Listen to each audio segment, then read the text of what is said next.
Good morning प्यारे बच्चों। आइए आज की वीडियो में हम लोग बोर परमाणु मॉडल में कौन कौन सी कमियां हैं उन कमियों का उल्लेख करते हैं, उन्हें समझते हैं। तो सबसे पहले आइए देखते हैं बहु इलेक्ट्रॉनिक परमाणु या आयन के स्पेक्ट्रम की व्याख्या नहीं करता। बताया गया कि ये बोर का जो परमाणु मॉडल है उसमें कौन कौन सी कमियां हैं, किन कमियों के कारण एक नए परमाणु मॉडल की आवश्यकता हुई, आधुनिक परमाणु मॉडल इसके बाद आता है।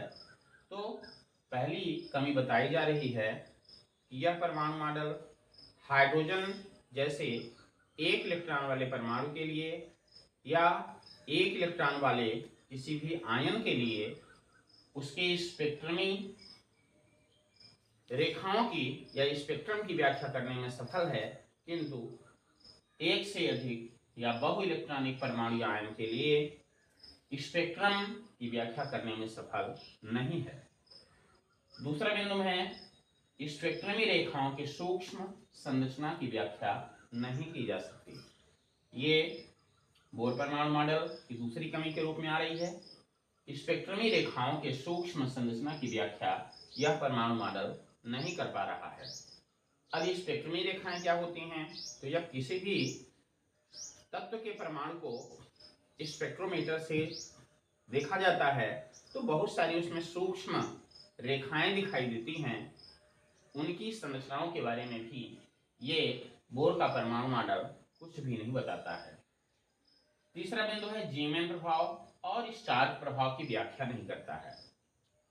जीमेन प्रभाव और स्टार्क प्रभाव ये इस परमाणु मॉडल के द्वारा इनकी व्याख्या नहीं की जा सकती है।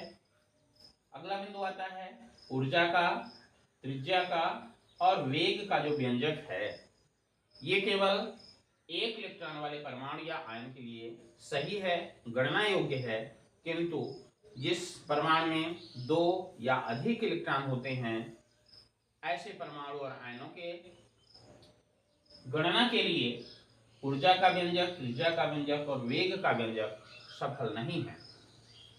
अगला बिंदु है इसके द्वारा विभिन्न कक्षों में इलेक्ट्रॉनिक वितरण की व्याख्या नहीं की जा सकती है।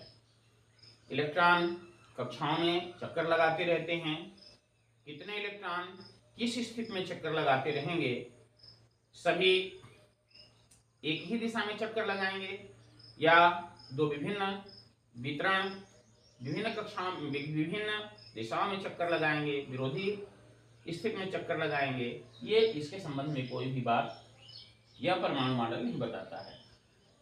उसके बाद आता है यह परमाणु के आबंधन द्वारा अणु बनने की व्याख्या नहीं करता है।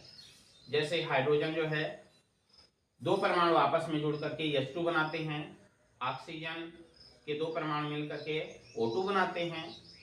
किन कारणों से ये परमाणु आपस में मिलके केमिकल बॉन्डिंग करते हैं, रासायनिक आबंधन करते हैं और इसके बाद उनके अणुओं का निर्माण होता है, उनसे यौगिकों का निर्माण होता है, ये भी इस परमाणु मॉडल के द्वारा नहीं बताया जा सकता है।